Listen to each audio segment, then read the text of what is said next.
Hi writers, I'm Alyssa Hollingsworth, the author of The 11th Trade, and today I want to talk about how you can support your friends on their book publishing journey. Now, my experience is primarily in traditional publishing, so that's mostly what I'll be talking about here. So I don't know about you, but I have a lot of friends in various stages along the writing journey. Some of my friends are already published, some of my friends were being published when I was getting to know them, and some of my friends, the very special ones, were ones that walked alongside me while we were both simultaneously getting our agents, going through edits, and then seeing our book on the shelf for the first time. So it is very exciting when friends start to go off and flee the nest and query and hear back from agents. All of that process is just really fun to be a part of. And in fact, sometimes I felt like it was more fun to watch my friends go through this process than to actually go through it myself. But in any publishing journey, there are highs and there are lows. And sometimes a high can be just as stressful as a low. One of my friends went into an auction with 2 publishing houses that were absolutely amazing. And I have never seen her more stressed. Things like that are a great problem to have, but they might not be fun to live through.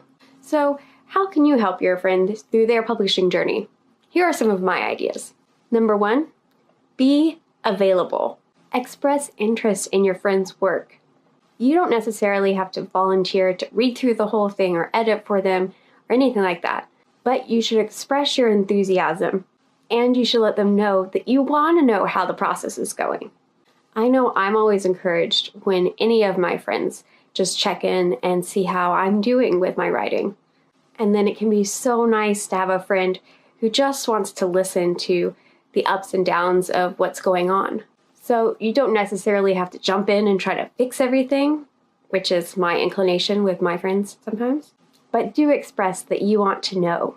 Depending on your level of friendship, it might be a good idea to make some pacts. When I was going through my initial publishing journey and meeting agents and all of that, I was going alongside a lot of British people. And the fun thing about British people is that they do not like to brag. They are very quiet about what's going on and often needed a lot of prompting before they would be honest with me. So me and some of my American friends created pacts.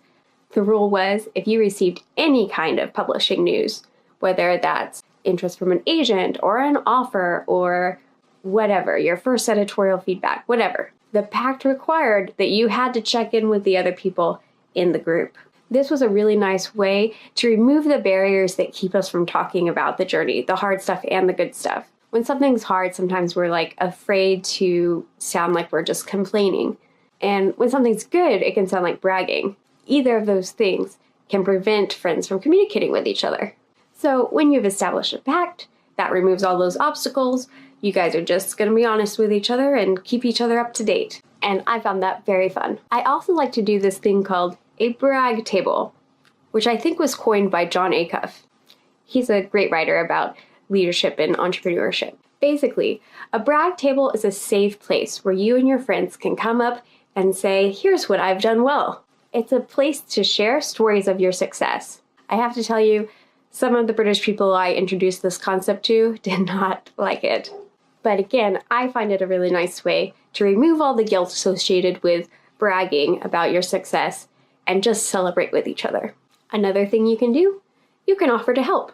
If your friend needs another pair of eyes on the story, you can always offer to read. When you do, make sure you have a clear set of expectations from your friend. What exactly are they hoping to hear back from you? Do they just need you to be happy and a cheerleader? Or do they actually want real feedback? But if you don't have time or there are other things that prevent you from reading the book, there are other ways to help beyond just reading that manuscript. One very practical way, you can help by proofreading emails before she sends them. A lot of us struggle with anxiety, especially in the beginning stages of communicating with agents and editors, about if we're saying the right thing, or if we sound too much like this or too much like that, too needy, too overconfident, whatever. And in situations like that, it's really nice to have an outside pair of eyes that can just go over it, see how it sounds, maybe correct some typos, and give it a thumbs up of approval. Depending on your friendship, you might want to offer this as a way that you can help. I've done it for a lot of my friends and for family members who struggle with anxiety related to emails. You can also recommend books to her, whether it's a book that's kind of similar to her title. It could even be something she could use as a comp title to compare her work to, or whether it be nonfiction that has something relevant to research that she's doing. With one of my friends in particular, as I was reading about subjects kind of tangentially related to what she was studying, I had my phone out and I would just take pictures of pages that had interesting tidbits I thought she'd be interested in knowing.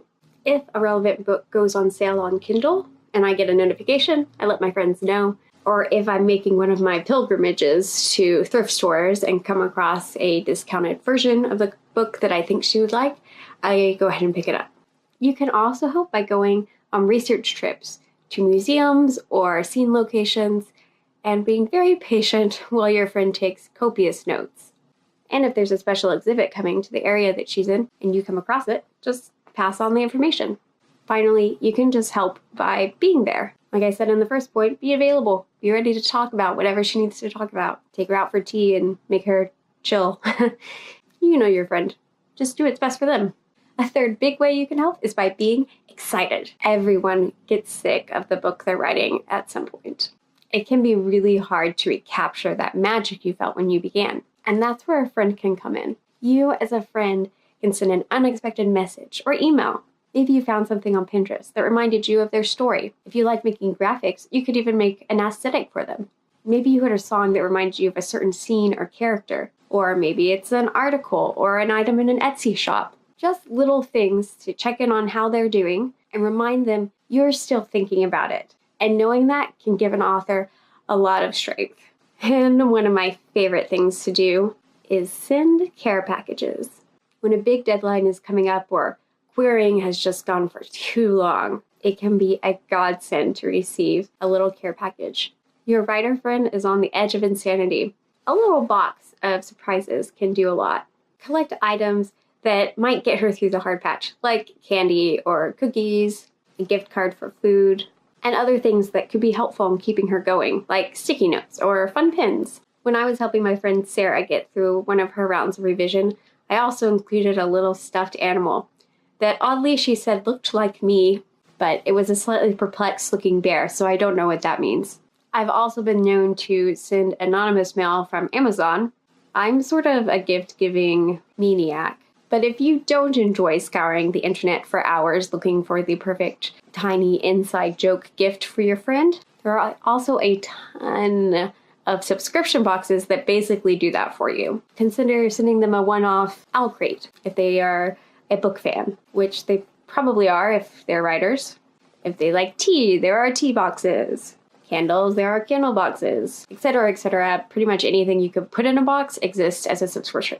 Pretty much anything you could put in a box exists as a subscription box somewhere. When you are a writer, sometimes it becomes hard to remember to celebrate the milestones you meet. So as a friend, make sure that they celebrate. Take them out for dinner or send them gifts, whatever you want to do. Just remind them that they have done a great job with whatever they're doing, wherever they're at, and that you're with them on the journey. Finally, let's talk about when the book comes out. And this could be a whole nother video probably, but just in brief. The book has come out. Everyone's so excited. The writer's probably already working on book 2, and you, the friend, are ready to talk it up. So suggest the book to your book club. Make sure to follow your writer friend on social media and share their big updates. Go to conferences and book fairs with your friend for moral support. If your friend has bookmarks, promotional material, or business cards, ask for a couple so that you can pass them out. My entire office is a huge fan of Sarah Driver's The Huntress, even though it's not published in the US. So word of mouth can be extremely effective.